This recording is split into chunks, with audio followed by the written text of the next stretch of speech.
बारामूला एक aspirational district है जिसमें हमने काफ़ी इनोवेशंस और बच्चों में एक साइंटिफिक टेम्परामेंट डालने के लिए अटल टिंकरिंग लैब्स जो हैं तो वो काफ़ी स्कूलों में खोली हैं। 17 में ऑलरेडी चल रही है। 54 और स्कूल्स हैं जिनको हमने अटल टिंकरिंग लैब्स दी हैं। इसके अलावा ICT लैब्स भी जो है हमारे डिफरेंट स्कूलों में वो चल रही है। लेकिन इसके साथ साथ हम चाहते हैं इंफ्रास्ट्रक्चर के साथ साथ जो हमारा ह्यूमन रिसोर्स है, जो टीचर्स हैं, उनकी भी ट्रेनिंग होनी चाहिए। तो हमारे जो अटल इनोवेशन के जो भी हमारे मिशंस हैं उसके अंडर पाईजाम फाउंडेशन जैसे और भी बहुत सारे ऐसे फाउंडेशंस हैं जो हमारी टीचर्स को ट्रेन कराएंगे, उनकी कैपेसिटी बिल्ड कराएंगे ताकि वो बच्चों को आगे समझा सकें, बता सकें किस तरीके से अपने डिजिटली साउंड बनना है, किस तरीके से अपने स्किल्स को अपग्रेड करना है ताकि उनमें डिजिटल जो है स्किल वो भी इम्प्रूव हो, प्रॉब्लम सॉल्विंग भी आए और हमारे बच्चे जो है डिफरेंट स्किल्स के लिए तैयार हों आगे फील्ड्स में, डिफरेंट फील्ड्स में जो कि आज की मार्केट की रिक्वायरमेंट है उस पर जा सकें।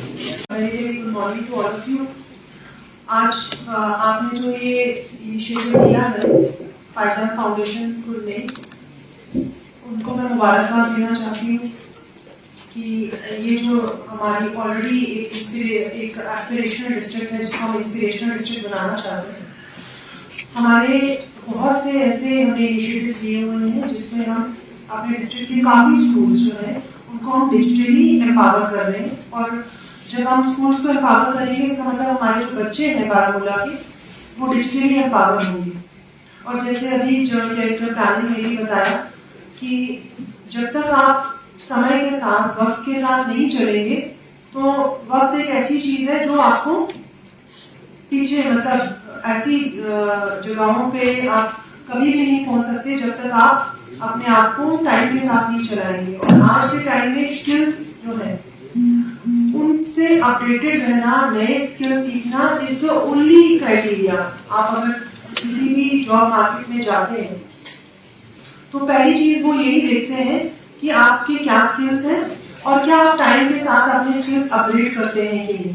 It is true for government jobs also, it is true for private jobs also, it is true for self employment कि आप अपना बिजनेस भी करना चाहते हैं अगर तो भी आपको अपनी नॉलेज को, अपने स्किल्स को अपग्रेड करना है। और आज जो मुझे लगता है सबसे इम्पोर्टेंट स्किल है वो है डिजिटली साउंड होना। आज मैंने देखा कि आपने 2-3 चीजों पे फोकस किया हुआ है। उसमें मैंने देखा कोडिंग। तो छोटे छोटे बच्चे आपने देखा होगा टीवी पे भी एड्स आती है कि बच्चे कोडिंग सीख रहे हैं। तो ये कितना इम्पोर्टेंट है ये मुझे लगता है मुझसे ज्यादा आप लोग समझ सकते होंगे कितना इम्पोर्टेंट है। डिजिटली साउंड होने का मतलब यही है कि ये इसका जो बेसिस है या इसकी जो फाउंडेशन है वो क्या है, वो है रीजनिंग पे, वो है लॉजिकल रीजनिंग पे, वो है प्रॉब्लम सॉल्विंग पे।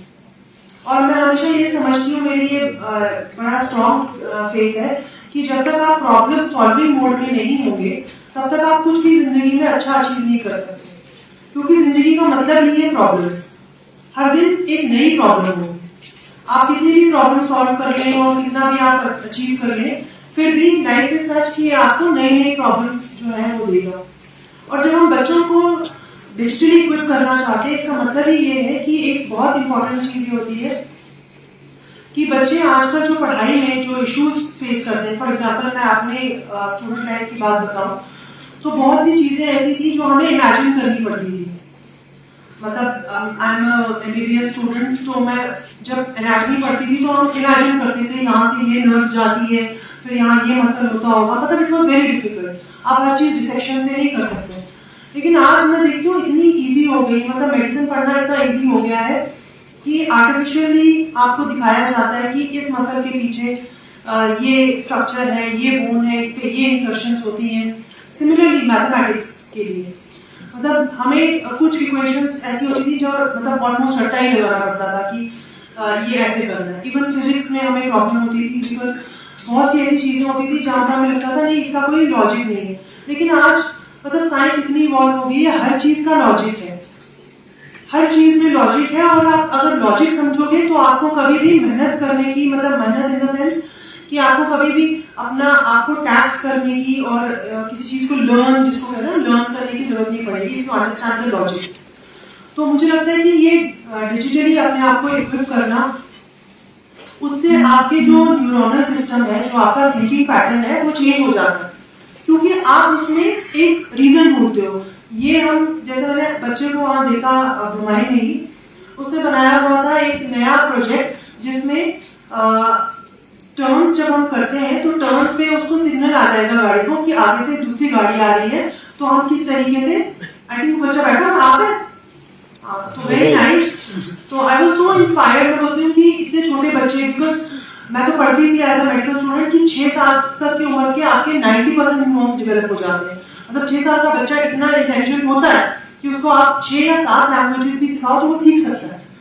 तो I was really amazed and inspired by this young boy कि इसने ये चीज बनाई कि आप जब भी उस टर्न पे पहुंचोगे तो आपको पता चलेगा अगली गाड़ी आ रही है और आप एक्सीडेंट को प्रिवेंट कर सकते हो। इसी तरह से एक लड़की थी जिसने एक प्रोजेक्ट बनाया था कि जब बाहर बारिश होगी तो आपको सिग्नल आ जाएगा अंदर, यहाँ तो बैल बजेगी, यहाँ तो ये होगा, और आप क्या करोगे बताओ? आप अलर्ट हो जाओगे, बाहर कपड़े पड़े होंगे तो आप अंदर ले आओगे, बाहर कुछ आपने ऐसी चीज रखी होगी जो बारिश से खराब हो सकती है तो आप अंदर ले आओगे।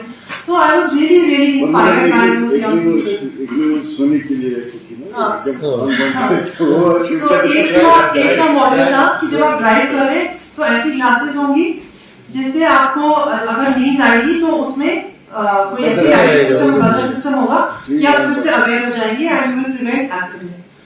सो जिंदगी इसी बारे में है कि आप अपनी जिंदगी में देखिए कि प्रॉब्लम्स क्या है और उनका सोल्यूशन ढूंढिए। नॉर्मली जो इंसान की फितरत है कि हम प्रॉब्लम्स जब आती है तो हम डिप्रेस हो जाते हैं, ये क्यों हुआ, मेरे साथ क्यों हुआ, उसके साथ क्यों नहीं हुआ, मेरे साथ क्यों हुआ। लेकिन सक्सेसफुल वो होता है जो उस प्रॉब्लम को एक अपॉर्चुनिटी समझे और उसका सोल्यूशन ढूंढे।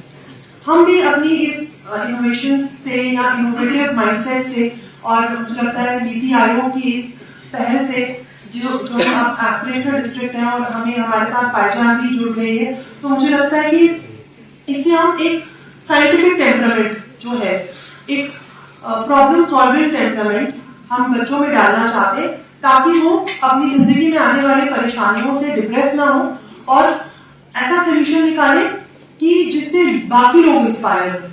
एक एग्जांपल मैं आपको देना चाहती हूँ इस चीज की।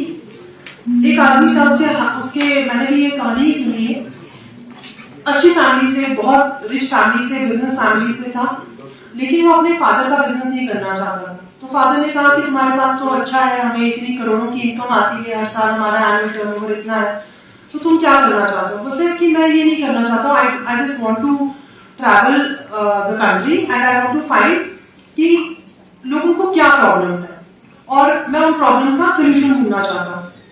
ये मेरी कहानी नहीं, आई जस्ट हर्ड इट, तो and it's a real story. तो उसने ट्रैवल किया और उसने 3-4 प्रॉब्लम्स जो है वो ढूंढी कि दुनिया में मतलब लोगों को ये 4-5 कॉमन प्रॉब्लम्स फेस कर रहे हैं।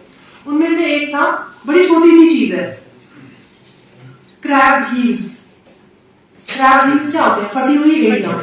बोलते हैं कि बहुत सारे लोग हैं, फटी हुई एड़ियां होती है उनकी, और उनके पास कोई ऐसी मेडिसिन या कोई ऐसी चीज नहीं है जिससे वो उसको ट्रीट करे। And you know what he invented, किसी को पता है क्या है? क्रैब हील्स में क्या लगाते हो आप? क्रैब, है ना? क्रैब। तो he was the one who then invented this crab heel, और आज मुझे लगता है एवरीबॉडी नोज कि ये क्या है। इसी तरह से उसने 3-4 और प्रॉब्लम्स देखी कि लोगों में लोग ये हैं और इसमें उनको कोई सोल्यूशन नहीं निकला। So this is about innovative thinking. मतलब I was giving you this example कि इंसान का दिमाग ऐसा है, अगर आप उसको प्रॉपरली यूज करो तो you will find a solution. उसमें मेहनत लगेगी, भेड़ चाल में चलना बहुत इजी है, जो सब कर रहे हैं, 10वीं करेंगे, 12वीं करेंगे, वो है ना कि क्या अहबाब की तुम्हें क्या सुनाऊं दास्तां।